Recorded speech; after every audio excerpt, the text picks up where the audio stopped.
गीता में अर्जुन को स्वयं भगवान कह रहे हैं कि उस परमेश्वर की शरण में जा, उसके लिए उन संतों के पास जा जो तत्वदर्शी हो। इसी प्रकार हजरत मोहम्मद को उनका अल्लाह कह रहा है कि कोई और पूर्ण परमात्मा है, उसको पाने के लिए उन तत्वदर्शी संत की तलाश कर। वो प्रभु कौन है, ये जानने के लिए कृपया अवश्य सुनिए जगत गुरु तत्वदर्शी संत रामपाल जी महाराज के अमृत वचन। परम पिता परमात्मा पूर्ण ब्रह्म सर्व सृष्टि रचनहार कबीर देव कबीर परमेश्वर, ये हम सभी आत्माओं के जनक हैं। ये सर्व उत्पादक प्रभु हैं। ये परमात्मा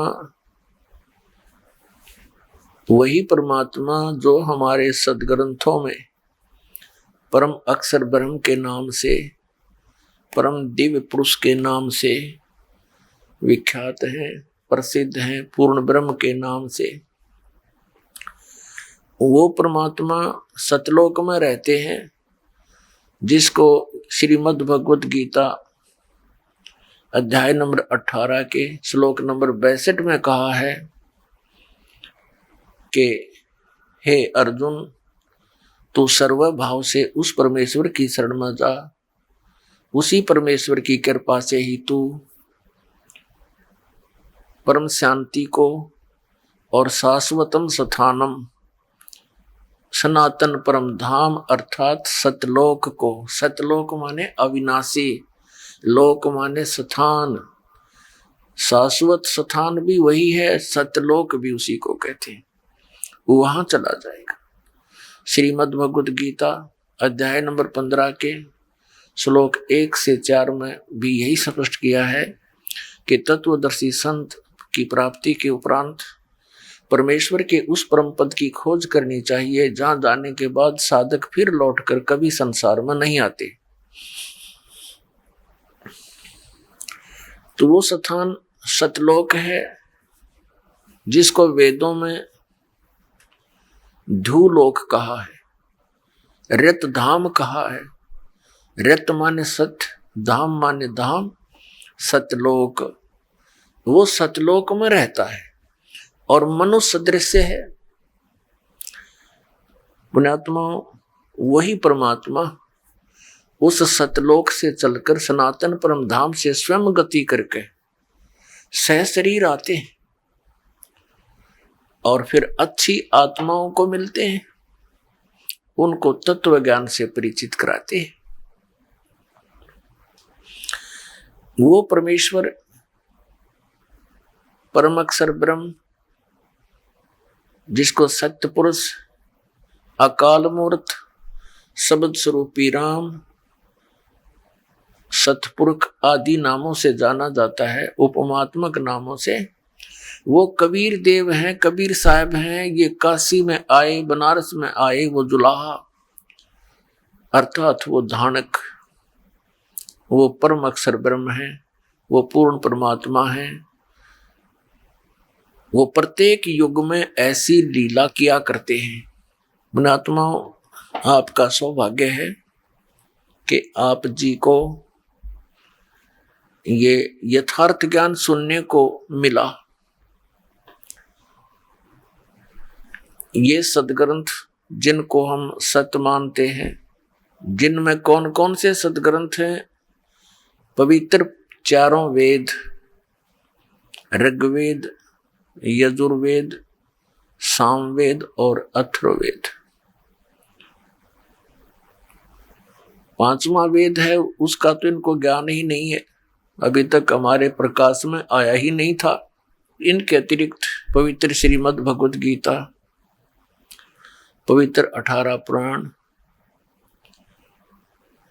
आदि ये जो सदग्रंथ है,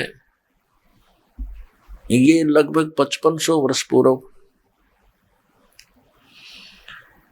श्री वेद व्यास जी द्वारा लिपिबद्ध किए गए थे और आज इनको 5500 वर्ष हो गए हमारे धर्म गुरुओं को पढ़ते और हमें ये कहते कि हम इन्हीं पवित्र सदग्रंथों के आधार से तुम्हें ज्ञान सुना रहे हैं। हमने यही सोचा, यही समझा, यही विश्वास किया इन हमारे धर्म गुरुओं के ऊपर कि हमारे धर्म गुरु ये संस्कृत भाषा से परिचित हैं। इन्होंने हमें जो ज्ञान दिया वो वेदों, गीता और पुराणों वाला ही होगा। परमेश्वर ने 600 वर्ष पहले आकर के बताया कि आपके ये धर्म गुरु जो हैं, हिंदू और मुसलमानों को दोनों को ही कहा था कि आपके जो धर्म गुरु हैं ये तुम्हें यथार्थ ज्ञान नहीं बता पा रहे क्योंकि ये तत्व ज्ञान से अपरिचित हैं। तुम्हारे धर्म गुरु जिस समय परमेश्वर आए उस समय की बात है, यानी सन 1398 से सन 1518 तक 120 वर्ष परमेश्वर यहां रहे थे और फिर सहशरीर चले गए थे। तब उन्होंने कहा था कि न तो हिंदुओं के धर्मगुरु अपने सदग्रंथों से परिचित और न ही मुसलमानों के धर्मगुरु अपनी कुरान शरीफ के यथार्थ ज्ञान से परिचित। परमात्मा ने जब ये सच्चाई कहनी प्रारंभ की तो उस समय के दोनों धर्मों के गुरुओं ने परमात्मा का बहुत विरोध किया और करवाया था जनता से, ये कहकर के ये क्या जाने कबीर जुलाहा अशिक्षित ये सदग्रंथों को कैसे जान सकता है, ये संस्कृत भाषा नहीं जानता है। तो पुण्यात्मा उस समय इनकी दाल गल गई, क्योंकि प्रत्येक प्राणी ये जानता था कि उस समय केवल संस्कृत भाषा के पढ़ने का अधिकार एक ब्राह्मण वर्ग को ही था। अन्य कोई भी प्राणी यानी प्रजाजन संस्कृत भाषा नहीं पढ़ सकते थे। और कबीर साहब तो एक जुलाहा वर्ण के अंदर, जुलाहा जाति के अंदर प्रकट थे, तो ये स्वप्न में भी नहीं सोचा जा सकता कि कबीर साहब संस्कृत भाषा को कभी इन्होंने पढ़ा होगा। और पुण्यात्माओं, परमात्मा की लीला अजीबोगरीब हुआ करती हैं। उन्होंने जानबूझकर इस वर्ण में शरण यानी इस वर्ण में रहे आए प्रकट हुए, क्योंकि कोई ये ना समझ ले आने वाले समय में कि यदि वो ब्राह्मण वर्ण में होते तो ये सोच सकते थे कि उन्होंने कभी सदग्रंथों को पढ़ लिया होगा, इसलिए उन्होंने अपनी वाणी में ये सब यथार्थ लिख दिया। तो ये लीला थी परमात्मा की कि उस वर्ण में, जुलाहा वर्ण में, जो कि संस्कृत के निकट भी नहीं जा सकते, ब्राह्मणों से भी दूर 10 कदम दूर खड़े होकर बातें करते थे, शूद्र को निकट नहीं आने देते थे ब्राह्मण लोग। तो उस समय परमात्मा ने अपनी अमृत वाणी बोली थी कि ये ब्रह्मा विष्णु महेश ये तीनों नासवान हैं। पुण्यात्माओं, आज से 600 वर्ष पहले ये बात कोई कहे तो जनता से सिर फड़वा दें ये नकली धर्मगुरु, ये नकली अज्ञानी जो स्वयं सदग्रंथों से अपरिचित, और परमात्मा ने सच्ची बताई तो उनका विरोध करवा दिया। ऐसा ही परमेश्वर के साथ किया गया था। बहुत बुरी यातनाएं दी गई थी, लेकिन वो समर्थ थे। कबीर परमेश्वर समर्थ हैं, उनका वो कुछ बिगाड़ नहीं सके। तो पुण्यात्माओं, आज हम परमात्मा ने शिक्षित किए और ये समय दिया, पहले निर्धारित किया हुआ था कि कलयुग के जो बिचली पीढ़ी आवेगी उसमें सभी प्राणी शिक्षित कर दिए जाएंगे और फिर वो सदग्रंथों को स्वयं अपनी आंखों देखेंगे और परमात्मा को पहचान लेंगे और इन नकलियों से भी वो फिर दूर हट जाएंगे जिन्होंने इतना जीवन नष्ट करवा दिया हमारे पूर्वजों का। हमारे सदग्रंथ बताते हैं कि श्री ब्रह्मा, श्री विष्णु, श्री शिव जी ये नासवान है, इनकी जन्म मृत्यु होती है, इनके माता पिता हैं। और हमारे धर्म गुरु कहा करते थे ये अजरो अमर है। एक ब्रह्मा जी को तो ये बताते थे इनकी जन्म मृत्यु होती है, लेकिन भगवान विष्णु, भगवान शिव को ये कहा करते थे इनकी जन्म मृत्यु नहीं होती। आपको थोड़ा सा कंसेप्ट क्लियर करते हैं कि ब्रह्मा, विष्णु, महेश तीनों नासवान हैं, इनकी जन्म मृत्यु होती है। और इनकी माता कौन है देखिएगा, श्रीमद देवी भागवत सचित्र मोटा टाइप, गीता प्रेस गोरखपुर से प्रकाशित है। संपादक हनुमान प्रसाद पोदार, चिमनलाल गोस्वामी। कहाँ से प्रकाशित है? प्रकाशक एवं मुद्रक है गीता प्रेस गोरखपुर, गोविंद भवन कार्यालय कोलकाता का संस्थान। ये इनके फैक्स और फोन नंबर। इसके 123 पृष्ठ में और तीसरे स्कंद में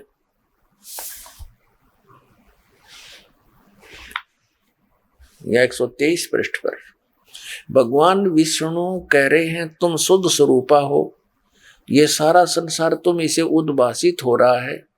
अपनी माता दुर्गा शक्ति की उपमा कर रहे हैं, महिमा कहते हुए, स्तुति करते हुए बोल रहे हैं मैं ब्रह्मा और शंकर हम सभी तुम्हारी कृपा से विद्यमान हैं।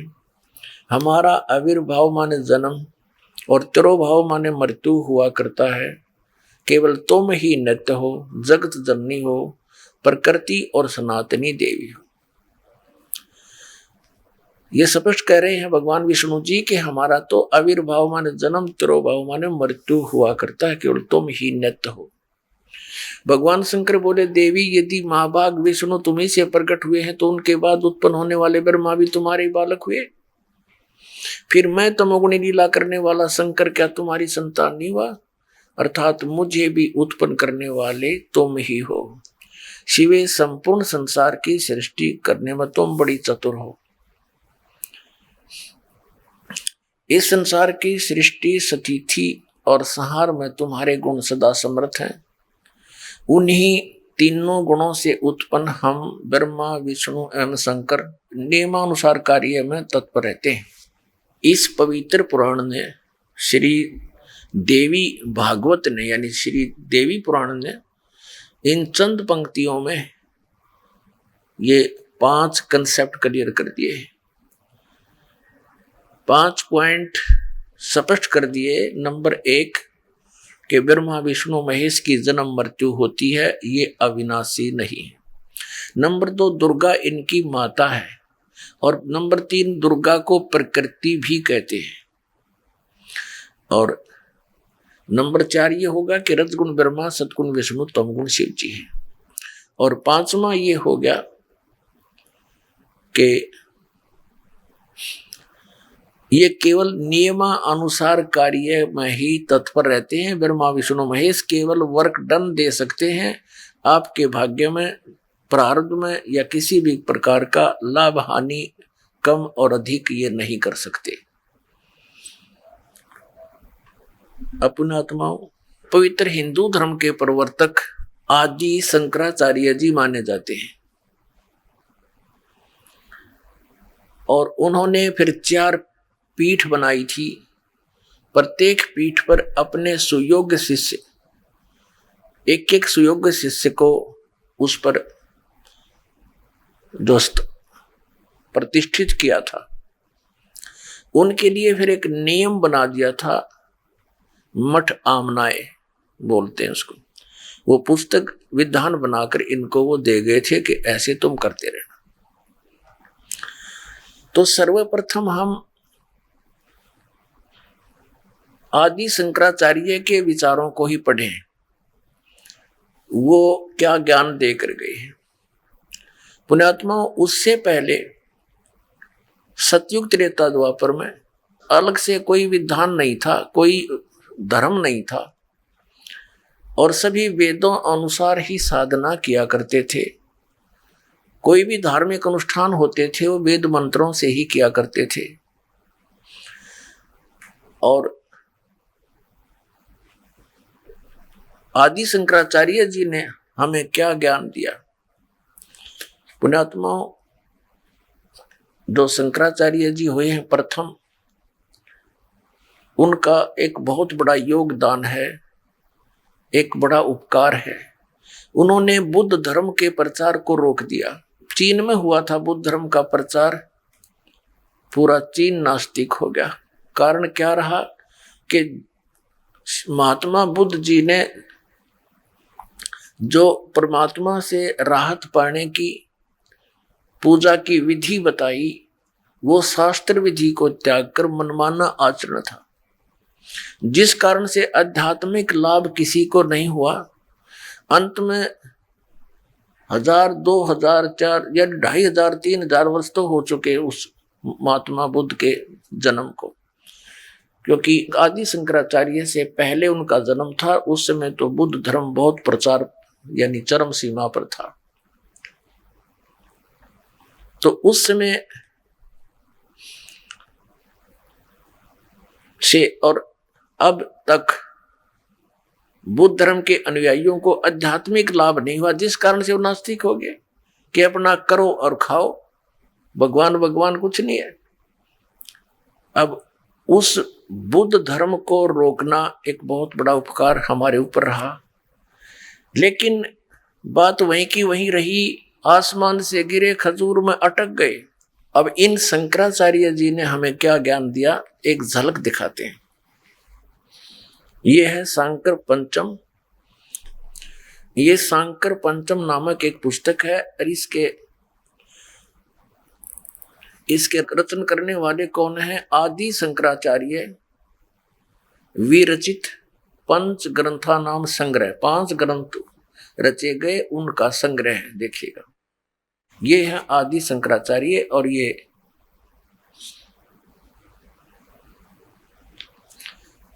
इसकी अनुवाद करता कौन है? इन्होंने संस्कृत में लिखा था। अनुवाद करता है, व्याख्याकार हैं जगत गुरु शंकराचार्य स्वामी स्वरूपानंद सरस्वती जी महाराज। ये देखिएगा, सांकर पंचम। ये है अपरोक्ष अनुभूति, तत्वबोध, आत्मबोध, ये मणिरत्नमाला, भज गोविंद, ये इसके अंदर 5 ग्रंथ हैं। इसके अनुवादक हैं श्री मत परमहंस परिव्राजक आचार्य ज्योतिर्द्वारके और सांकर पीठ द्वाधीश्वर जगत गुरु शंकराचार्य श्री स्वरूपानंद जी सरस्वती स्वामी वर्या, शारदा पीठम प्रकाशन द्वारका। अब यहां से देखेंगे इसको। ये है शंकराचार्य विरचिता है, पंच ग्रंथानाम संग्रह, 5 ग्रंथों का संग्रह है। वो कौन कौन से हैं? अपरोक्ष अनुभूति, तत्वबोध, आत्मबोध और मणिरत्नमाला, भज गोविंद, ये 5 हैं। ये है ज्योतिष पीठाधीश्वर और द्वारका पीठाधीश्वर जगत गुरु शंकराचार्य श्री स्वरूपानंद सरस्वती जी स्वामी पाद है। परिणीतया यानी इसने हिंदी टीका किया है शंकर सप्रया नाम से, इन 5 ग्रंथों का जो संस्कृत में वर्णित है। प्रकाशन है शारदा पीठ प्रकाशनम, द्वारका 361, 335 जामनगर गुजरात, इनके कोड नंबर, ये दूरभाष नंबर। ये कहाँ से छपा है? Shri Mata computers private limited, ये मुद्रक है, 20/7/125 केदार घाट वाराणसी से। पहले इनका बताते हैं, देखिएगा। ये ज्ञान का स्वरूप बताया है प्रश्न नंबर 10 पे। यहाँ क्या बताया है कि ज्ञान का स्वरूप, मैं सम शांत और सच्चिदानंद स्वरूप ब्रह्म हूं, असत स्वरूप मैं नहीं हूं, ब्रह्मो वाम अहम वह ब्रह्म मैं ही हूं, अर्थात जीव ही ब्रह्म है, इनका ये विधान है। मैं स्वयं निराकार, निर्मल, अविनाशी, अवय और निर्विकार हूं। मैं दुखहीन, आभासहीन, विकल्पहीन, व्यापक और व्यापक हूं। देह मैं नहीं हूं। मैं सुखी, दुखी, संसारी, स्थूल, कृष्ण आदि समस्त अध्यायों से परे हूं। सर्व रोग रहित मैं निरामय, निराभास तथा व्यापक हूं। ठीक। अब 15 पर देखिएगा, इसके 15 पृष्ठ पर क्या कहा है। एवं देह आत्मा पुरुष ईश्वर है। इसका अर्थ इन्होंने क्या, मैं आत्म स्वरूप हूं अर्थात पुरुष ही ईश्वर है। यहां थोड़ा सा घुमा गई, मैं आत्म स्वरूप ईश्वर है, मैं आत्म स्वरूप ईश्वर हूं, ये कहना था। मैं आत्म स्वरूप हूं, पुरुष ही ईश्वर है, यानी मैं ही ईश्वर हूं। इसका अर्थ यह है, ये थोड़ा घुमा दिया अनुवाद करते समय, कोई बात नहीं, आगे फिर देखते हैं। अब पृष्ठ 46 और 47 पर ले चलते हैं। ये देखिएगा, ये 45 पृष्ठ पे इसी ये साफ लिखा शंकर पंच के ये अपरोक्षानुभूति नामक ग्रंथ का अनुवाद यहां चल रहा है, इसके अंदर ही। इस पे क्या कहा कि मैं ब्रह्म ही हूं। ठीक हो गया।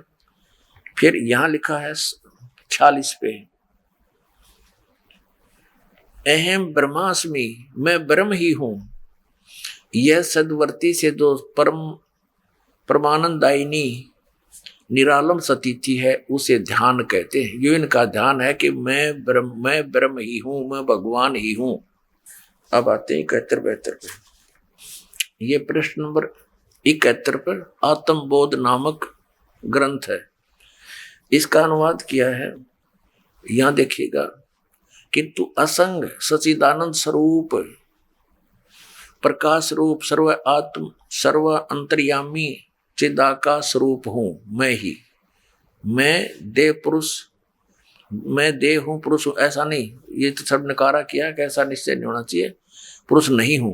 किंतु ये है, आगे फिर लिखा है कि मैं स्वयं ब्रह्म ही हूं, मैं स्वयं भगवान ही हूं, जीव के विषय में ये ज्ञान है इनका। अप्रोक्ष ज्ञान द्वारा संपूर्ण कर्म बंधनों से वह ज्ञानी सर्वथा मुक्त हो जाता है, वही सच्चा जीवन मुक्त है। अब 72 पर देखियो, ये 72 पृष्ठ है आत्मबोध का, शंकर पंचकम। इसमें क्या लिखा है कि मैं ब्रह्म ही हूं, ऐसे निश्चात्मक ज्ञान द्वारा संचित कर्म नष्ट हो जाते हैं। अच्छा, ये तो इसने बता दिया कि मैं ही ब्रह्म हूं, जीव ही परमात्मा है। इसे सिद्ध हो गया कि वह ईश्वर मैं ही हूं, यानी जीव ही परमात्मा है। इनका ये विधान है। और फिर ये क्या कहते हैं, श्री कृष्ण और शंकर भगवान की पूजा करनी चाहिए। देखिएगा, इसी के शंकर पंचम चल रहा है 136 पर। ये शंकर पंचम पंच के श्री मणि रत्नमाला में 136 पृष्ठ पे ये यहाँ इसका श्लोक है। इस श्लोक का ये स्वरूपानंद जी श्री आदि शंकराचार्य द्वारा लिखे गए अपने अनुभव का ही अनुवाद कर रहे हैं। इसमें पूछा कि कार्य किम, क्या करना चाहिए, किम विधेयम, क्या विधान है। तो कहता मलिनम शिव अर्चा। यहां देखा इसका उत्तर, ये प्रश्न क्या करना चाहिए। शंकराचार्य जी कह रहे हैं भगवान शिव की पूजा करनी चाहिए। फिर जीव कहाँ गया। अब भगवान शिव की पूजा करनी चाहिए तो जीव कहाँ रह गया भगवान। फिर आगे और दिखाते हैं इनके कलाबाजी 128 पृष्ठ पे दिखाते हैं आपको। ये देखिएगा, ये 127 पृष्ठ पे 10वां श्लोक है, ये श्री मणि रत्नमाला का। उसी शंकर पंचके में, पंचक में। यहाँ ये संस्कृत है, कार्य मया का, मेरा कार्य क्या है, शिव विष्णु भक्ति, ये संस्कृत है। यहाँ अनुवाद किया श्री स्वरूपानंद जी ने। वो श्लोक है संस्कृत में शंकराचार्य का, आदि शंकराचार्य। प्रश्न मुझे क्या करना चाहिए, ये इसमें शपथ है कि मया कार्य मया का, मुझे क्या करना चाहिए। इसमें लिखा शिव विष्णु भक्ति, बस यह करनी चाहिए। देखो इसका अनुवाद इन्होंने कहा है, प्रश्न मुझे क्या करना चाहिए, 128 पृष्ठ पे है भी। मुझे क्या करना चाहिए, भगवान शिव और विष्णु की भक्ति करनी चाहिए। अब जीव की तरह गया वो फिर भगवान। अब परमात्मा कहते हैं, ये माला पैर हुए हैं मुक्ता, सटदल उआ बाई बकदा। ये उआ बाई बकरे है इनका कोई सिर पैर इन शंकराचार्यों के ज्ञान का, ना कोई वेद आधार। श्रीमद् भगवत गीता में कहीं लिखा है शंकर और विष्णु की पूजा करने को, शिव की और विष्णु की पूजा करने को। तो श्रीमद् भगवत गीता अध्याय नंबर 16 के श्लोक 23-24 में कहा कि अर्जुन, जो शास्त्र विधि को त्याग कर मनमाना आचरण करते हैं, उनको न तो सुख होता, न उनकी गति होती, न कोई सिद्धि प्राप्ति होती, अर्थात यूजलेस, व्यर्थ।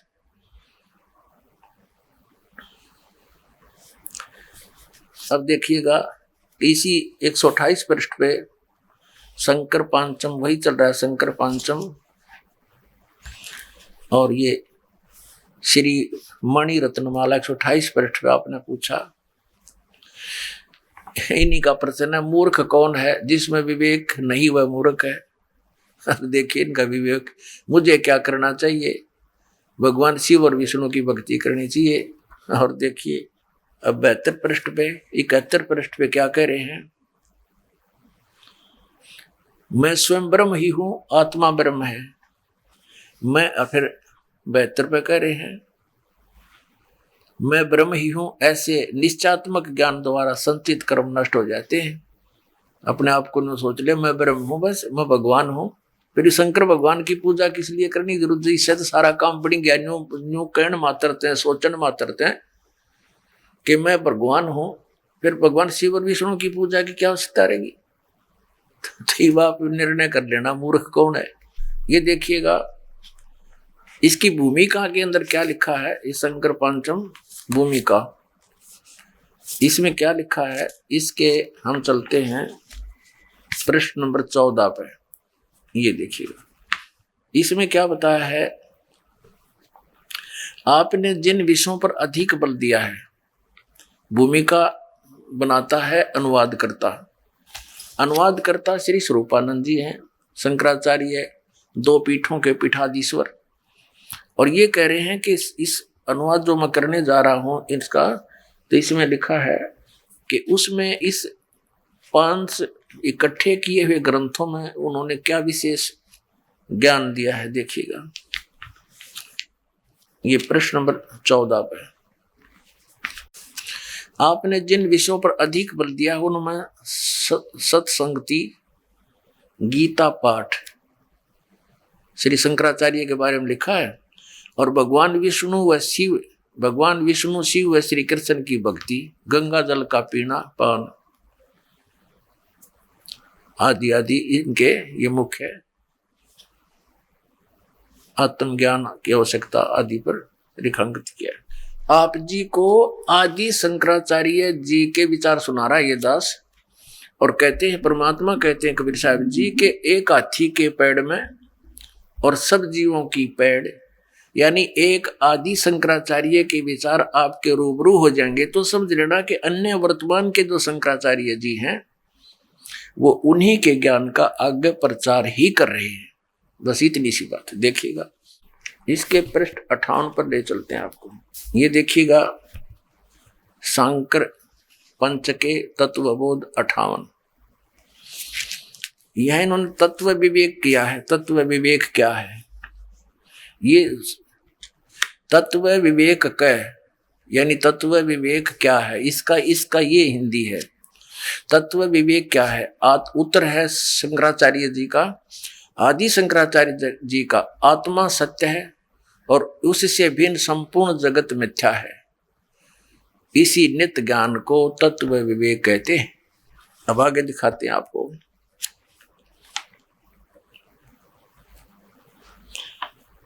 इसके 99 पृष्ठ पर ले चलते हैं। ये 99 पृष्ठ पर देखिएगा, 99 पृष्ठ पर। दुख, राग, द्वेष, भय और उद्वेग आदि मन के धर्म हैं, मेरे नहीं हैं। जब मैं मन वाला ही नहीं हूं तो भला मेरे साथ दुख आदि विकारों का संबंध ही क्या हो सकता है? श्रुति ने आत्मा को प्राण से रहित, मन से रहित एवं शुद्ध रूप में प्रतिपादित किया है। ये देखिएगा, इसी शंकर पांचम के पृष्ठ नंबर 77 पे क्या कहा है कि जैसे पूर्णिमा का चंद्रमा सरोवर में दिखलाई पड़ता है, उसी प्रकार शुद्ध अंतःकरण में आत्मा का दर्शन होता है। ठीक है, अच्छा अब आते हैं। अब इन्होंने यहां बताया है 10 पृष्ठ पे कि मैं स्वयं निराकार यानी आत्मा निराकार, निर्मल, अविनाशी, अव्यय और निर्विकारी हूं। आत्मा को निराकार बता रहे हैं ये कि मैं निराकार हूं खुद। और यहां कह रहे हैं जैसे पूर्णिमा का चंद्रमा सरोवर में दिखाई पड़ता है, उसी प्रकार शुद्ध अंतःकरण में आत्मा का दर्शन होता है। अब 64 पृष्ठ पर देखिएगा, आत्मा को डिफाइन किया है। आत्मा क्या है? आत्मा क्या है? आत्मा सत्य है, चित्त है, आनंद है, बस निराकार है। आत्मा सत्य है, चित्त है और आनंद है, सच्चिदानंद रूप है।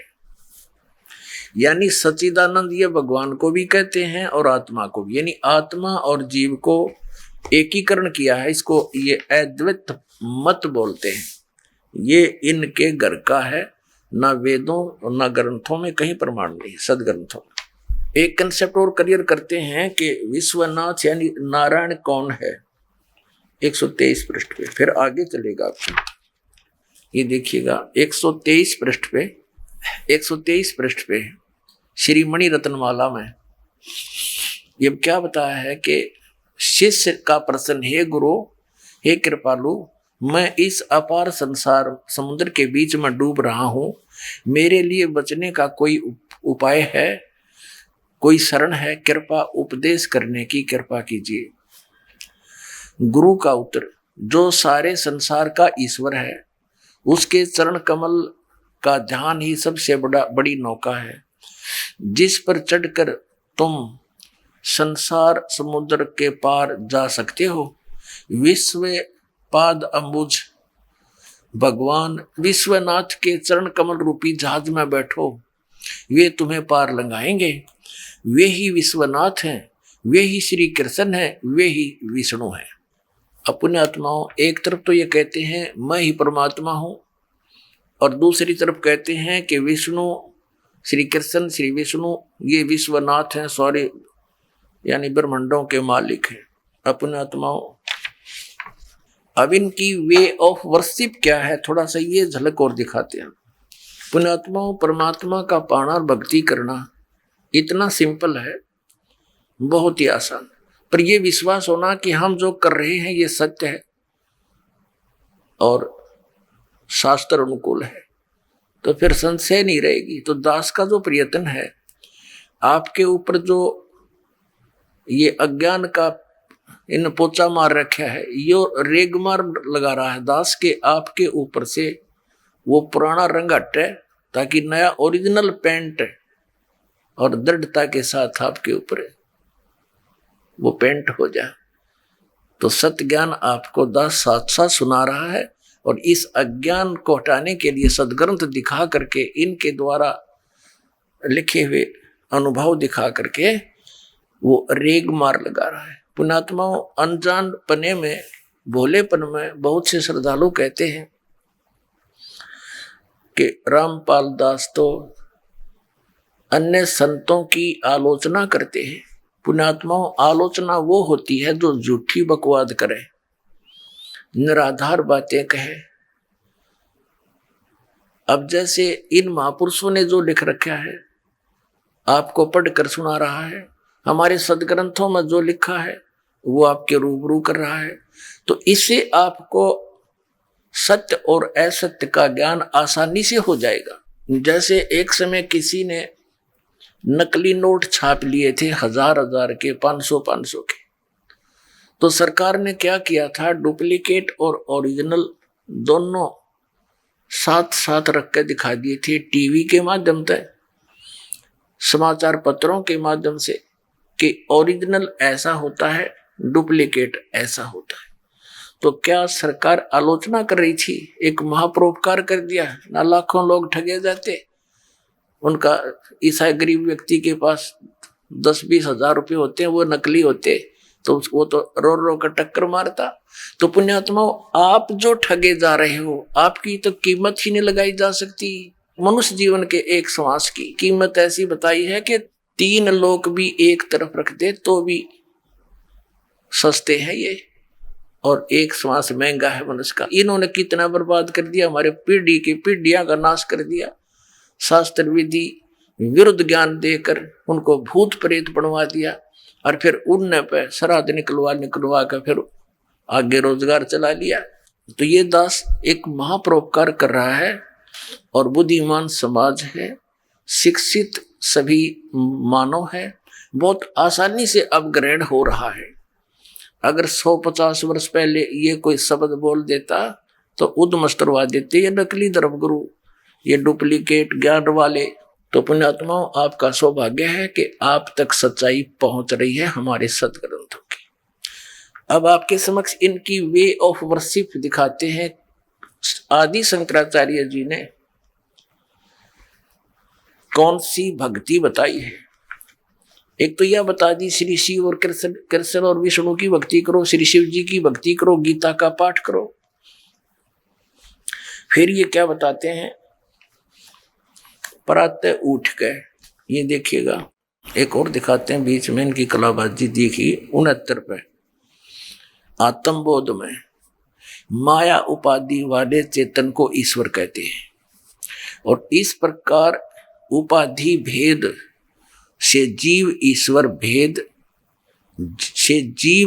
भेद दृष्टि जब तक रहती है तब तक जन्म मरण आदि रूप संसार निवृत्त नहीं होता। इसलिए जीव ईश्वर में अभेद दृष्टि होनी चाहिए, यानी जीव और ईश्वर एक है।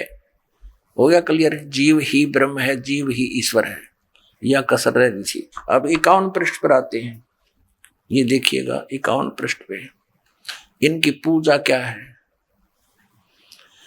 यह संपूर्ण जगत अदृश्य भाव रूप चेतन में है। इस प्रकार बुद्धिमान पुरुष सावधान होकर नित्य प्रति अपने आत्मा का ब्रह्म भाव से चिंतन करे। अब क्या है इनका स्मरण, कि अपनी आत्मा को ही परमात्मा जान के इसका ध्यान करे। ठीक। अब फिर इन्होंने और भक्ति विधि बताई है 47 पृष्ठ पे, 47 पृष्ठ पर भक्ति विधि बताई है। इस चित्त को सभी ओर से खींचकर निर्विशेष आत्मा रूप में प्रतिष्ठित कर देने को समाधि कहते हैं। बस अपने चित्त को खींच के आत्म स्वरूप में प्रतिष्ठित कर ले कि मैं ही भगवान हूं, नो मान ले, या समाधि होगी इनकी। इनका कहने का तात्पर्य यह है कि यदि किसी पर कोई दुख रोग आदि का आक्रमण हो तो ये मान ले कि मैं शरीर नहीं हूं, ये दुख मुझे नहीं हो रहा, मैं तो आत्मा हूं। बताया कोई बात हो इनकी? पुण्यात्मा, एक समय ये दास, यहां हरियाणा के अंदर एक गांव है पिंडारा, और उस पिंडारा गांव के ऊपर एक तीर्थ है, इनका जहां अमावस्या के दिन स्नान करते हैं लोग, तो वहां एक दो घीसापंथी आश्रम है, दो संतों के। तो उनमें से एक ने सत्संग करवा रखा था 4-5 दिन का। तो वहां बुला रखे थे कई साधु प्रवक्ता, प्रवचन करता। उनमें से एक था ये सरस्वती, यानी ये आदि शंकराचार्यों का चेला। वो यही कह रहा था रह रह के कि आत्मा ही परमात्मा है, जीव को भ्रम हो गया है कि तू शरीर है, तू देह है, इसलिए ये दुखी है। और प्रवचन करे, बड़ी बड़ी बातें बना और कथा सुनावे। तो दूसरे जो वक्ता थे उसके साथ बैठे थे, उनकी बना रखी थी एक बैठने की तख्त डालकर स्टेज सी, श्रोता नीचे बैठे सुन रहे थे। तो अन्य वक्ता बड़े अपने आप को उससे डिप्रेस समझ रहे थे और श्रोता भी उसकी बातों को सुनकर ऐसे ताली पीट रहे थे कि वो क्या बताता है कि एक समय मैं चला जा रहा था, रास्ते में एक व्यक्ति बहुत दुखी था, पीड़ा से कराह रहा था। मैंने उसको बताया कि तू शरीर नहीं है, तू तो आत्मा है, आत्मा निर्लेप है, निराकार है, उस पर ये विकार नहीं होते, दुख सुख उसको होता ही नहीं। अरे भोले मानव, तो क्यों दुख पा रहा है, तो केवल भ्रम में दुखी है। और वो क्या कहता है कि उसी समय उसको आत्मबोध हो गया, उसको पीड़ा रही नहीं, परमात्मा 2 मिनट में समझ। ये है आत्मबोध और ये है तत्व ज्ञान। अब इस तरह वो कहता रहा।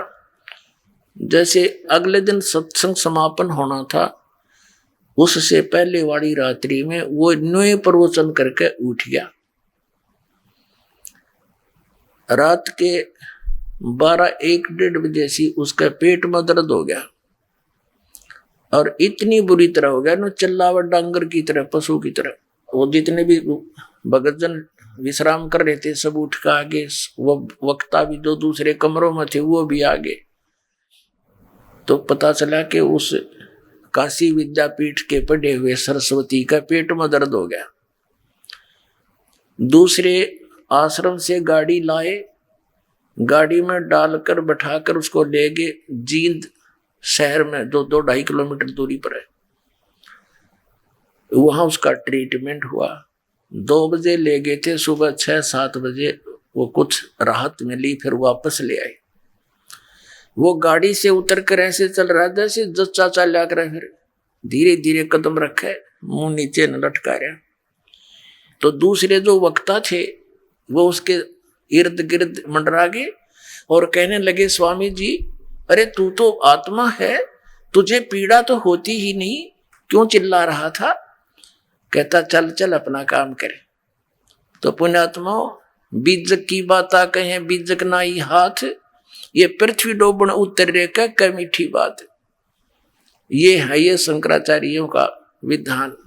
पुण्यात्माओं, इस दास के प्रवचन यानी परमेश्वर कबीर जी द्वारा दिया गया तत्व ज्ञान, ये सन 2003 में फरवरी में एक आस्था चैनल पर चला था। वो केवल 3 महीने चल पाया था कि सब के बौखला गए और सब इन नकली गुरुओं ने उस पर दबाव डलवा के बंद करवा दिया। ठीक है, हमने अपना दूसरी तरह प्रचार सीडी के माध्यम से, पुस्तकों के माध्यम से शुरू किया। फिर परमात्मा ने दया करी, इस पवित्र चैनल साधना पे कि इन्होंने ये प्रचार शुरू किया। बहुतेक का विरोध भी हुआ, लेकिन इसके जो मालिक या वहाँ के जो प्रबंधक इस ज्ञान से अच्छी तरह परिचित हुए कि वास्तव में सत्य यही है और एक मीडिया का कर्तव्य भी सत्य को ही प्रचार करना है ताकि जनता का उद्धार हो। ये राजनीतिक उठपटंग अटपट तो आप बहुत सुना लेते हो, तो वास्तविक पुण्य का कर्म ये है तो अब इस प्रारंभ में जब इसके ऊपर शुरू हुआ साधना चैनल पर, हमारे भक्तों के पास बहुत ही इन नकली गुरुओं के और इनके शिष्यों के, इनसे संबंधित रोजी रोटी वालों के बहुत अपशब्द सुनने पड़े, लेकिन हिम्मत नहीं हारी। तो आज पूरा मानव इस तत्व ज्ञान से परिचित हो गया। अब इन जो धर्म गुरु हैं हमारे पवित्र हिंदू धर्म के, अब इनको शर्म आने लगी अपना इष्ट बताने में। जैसे अब एक भक्त कह रहा था कि हमने एक शंकराचार्य से प्रश्न किया कि जी आपका इष्ट देव कौन है, तो वो कहते हैं कि जो परम ब्रह्म परमात्मा है वो हमारा इष्ट देव है। फिर प्रश्न किया कि कृपा इसको विस्तार से बताइए। कहने लगे तुम्हारा क्या अधिकार है विस्तार से पूछने का। अब ये शर्म आ गई इनको, क्योंकि इनके इष्ट देव कौन है? भगवान शंकर, भगवान विष्णु और भगवान श्री कृष्ण और श्री राम। अपने आत्माओं, ये हमारे हिंदू धर्म के धर्मगुरु हमने मूर्ख बना रहे थे। क्या मूर्ख बना रहे थे? ये कहा करते थे कि ईसाई धर्म के जो ईसा मसीह जी हैं वो भगवान के पुत्र थे, भगवान नहीं थे। और हजरत मोहम्मद जी ये भगवान नहीं थे, भगवान के संदेशवाहक थे, रसूल थे, पैगंबर थे। और हमारे सनातन धर्म में, हिंदू धर्म के अंदर ही परमात्मा स्वयं ही आते हैं कल्याण करने के लिए। और हमारे परमात्मा श्री कृष्ण और श्री राम ये स्वयं आए थे, ये स्वयं भगवान है। अब पुण्यात्माओं, अब श्री कृष्ण यानी श्री विष्णु जी या श्री राम ये विष्णु अवतार है, और ये भी उसी के पुत्र हैं। किसके? जिसको ये परब्रह्म परमात्मा कहते हैं। वैसे तो इनको पता है नहीं वो परब्रह्म परमात्मा है कौन, वो तो दास बताओगा। ये तो इस काल को, सदाशिव को परब्रह्म परमात्मा कहते हैं। अब ब्रह्मा विष्णु महेश के माता पिता कौन है? ये कृष्ण जी ही विष्णु जी थे। पहले तो ये कंसेप्ट क्लियर करते हैं। ये देखिएगा, श्रीमद् भागवत सुधा सागर यानी सुख सागर इसको कहते हैं, सुखदेव जी द्वारा सुनाई गई गीता प्रेस गोरखपुर से प्रकाशित है। भगवान वेद व्यास कृत श्रीमद् भगवत 12 स्कंदों का सरल हिंदी व्याख्या श्लोकांक सहित सुख सागर, गीता प्रेस गोरखपुर से प्रकाशित। ये यहां से प्रकाशित और मुद्रित है। इसके 549 पृष्ठ पर हम पढ़ते हैं। ये 549 पृष्ठ है। 10वां स्कंद अध्याय 3। यहाँ क्या कहा कि जिस समय भगवान के आविर्भाव का अवसर आया, स्वर्ग में देवताओं की दुनुबियां अपने आप बज उठी। उसी समय सबके हृदय में विराजमान भगवान विष्णु देव रूपिणी देवकी के गर्भ से प्रकट हुए। जैसे यानी इतना ही काफी हमने हमारी ये समस्या हल होगी कि श्री कृष्ण ही श्री विष्णु जी हैं, श्री विष्णु जी ही श्री कृष्ण रूप में आए थे। हो गया ठीक। अब ये दिखाते हैं आपको, देखिएगा। ये है पुस्तक प्रवचन प्रसून। ये हैं शंकराचार्य वर्तमान में दो पीठों के पीठाधीश्वर, अनंत श्री विभूषित ज्योतिष पीठाधीश्वर एवं द्वारका पीठाधीश्वर जगत गुरु शंकराचार्य स्वामी श्री स्वरूपानंद सरस्वती जी महाराज। इसमें 2 शब्द, ये कहां से प्रकाशित है ये देखिएगा।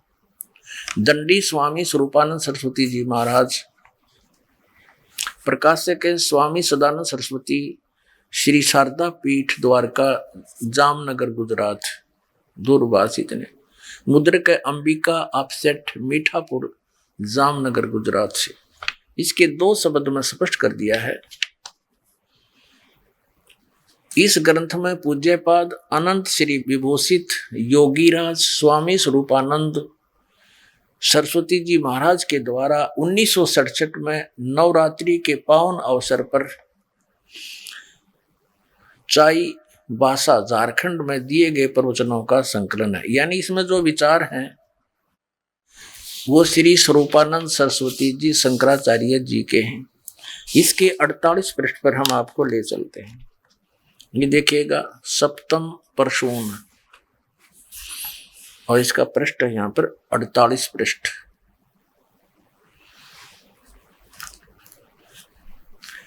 इसमें हम क्या है लिखा कि भगवान अत्यंत सुशीलवान हैं, उनके हृदय में करुणा वरुणालय उमड़ता है। वही कृपा घन बनकर समय समय पर भक्तों तथा अभक्तों सब पर बरस जाया करते हैं।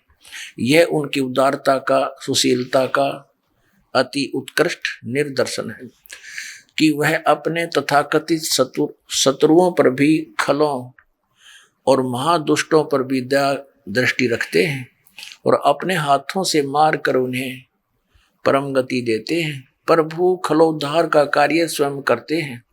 यद्यपि उनकी कृपा से अनेक सेवक भी वह कार्य करने में समर्थ रहते हैं। रावण का वध सभी विशेषकर हनुमान और अंगद कर सकते थे, किंतु उनकी कृपा तो देखिए, उसको स्वयं सद्गति देते हैं।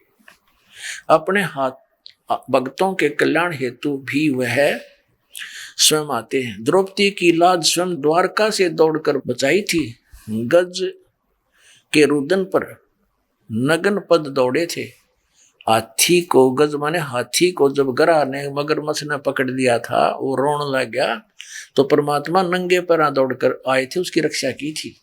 भक्तों के कल्याणार्थ भगवान का स्वयं आना अर्थात अवतार लेना केवल हिंदुओं के सनातन धर्म में है। ईसा प्रभु के पुत्र थे, प्रभु नहीं। मोहम्मद साहब पैगंबर थे, दूत ही थे, साक्षात प्रभु नहीं। किंतु हमारे अवतार वे स्वयं ही हैं, उनमें स्वयं ही अवतरित होते हैं। कृष्ण तो साक्षात पूर्णांश भगवान ही थे। कहा गया है कि कृष्ण अस्तु भगवान स्वयं। यही बात भगवान राम के संबंध में भी है, राम अस्तु भगवान स्वयं। पुण्यात्माओं, अब देखिएगा ये पृष्ठ 103 पर, यही प्रवचन प्रसून नामक ये पुस्तक हम पढ़ रहे हैं। प्रवचन प्रसून 103 पृष्ठ पे ये क्या कह रहे हैं स्वरूपानंद जी, भगवान श्री कृष्ण ही वह परम तत्व परमात्मा है जिनका हम सदैव ध्यान करते हैं। अब श्री कृष्ण का ध्यान करते हैं, फिर क्या कहते हैं कि ये प्रवचन तो पूर्ण हो गए, अब थोड़ा सा भगवान का नाम लेते हैं। श्री राम जय राम, हाँ, गोविंद जय जय, गोपाल जय जय, राधा रमण हरि गोविंद जय जय। अपने आत्मा जो इन्हीं के जैसे आदरणीय शंकराचार्यों जी के द्वारा, आदि शंकराचार्य के द्वारा एक प्रश्न किया गया है कि सबसे बड़ा पशु कौन है। देखिएगा, ये शांकर पंचम, वही शांकर पंचम है, और जो श्री स्वरूपानंद जी द्वारा अनुवादित है। और ये कहाँ से प्रकाशित है, ये आपको पहले भी दिखा था, ये वही है। अब इसके 135 पृष्ठ पे लिखा है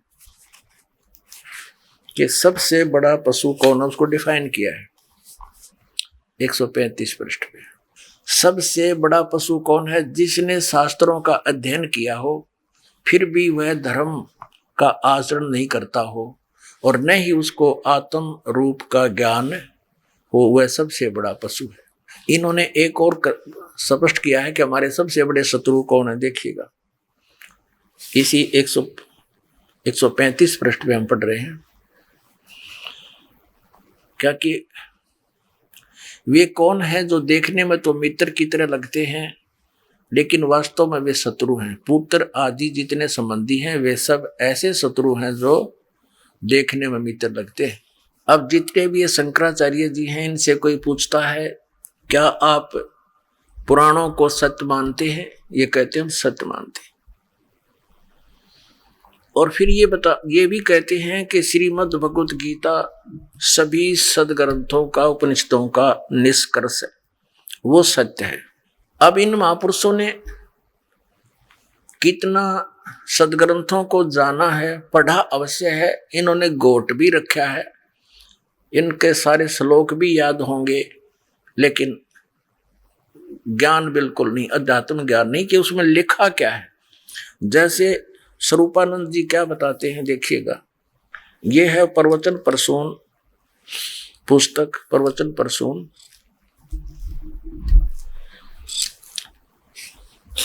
ये आपके समक्ष है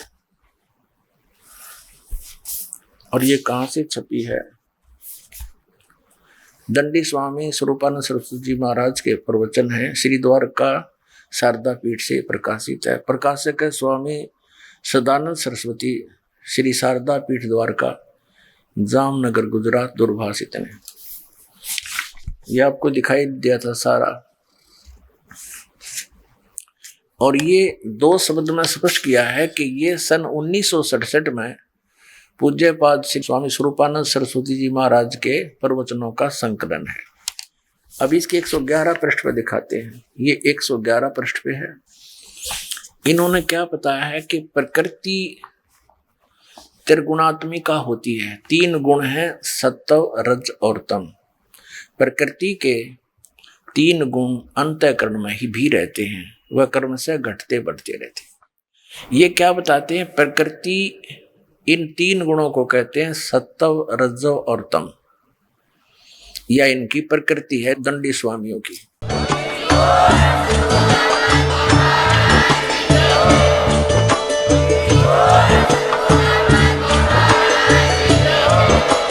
आप सुन रहे थे जगत गुरु तत्वदर्शी संत रामपाल जी महाराज जी के मंगल प्रवचन। अधिक जानकारी के लिए विजिट कीजिए हमारी वेबसाइट www.jagatgururampalji.org। संत रामपाल जी महाराज जी के शुभ आशीर्वाद से पूरे विश्व भर में 500 से भी ज्यादा नाम दीक्षा केंद्र हैं, जिन पर संत रामपाल जी महाराज जी द्वारा ऑनलाइन निशुल्क नाम दीक्षा दी जा रही है। अपने नजदीकी नाम दीक्षा केंद्र का पता करने के लिए संपर्क करें 8222880541।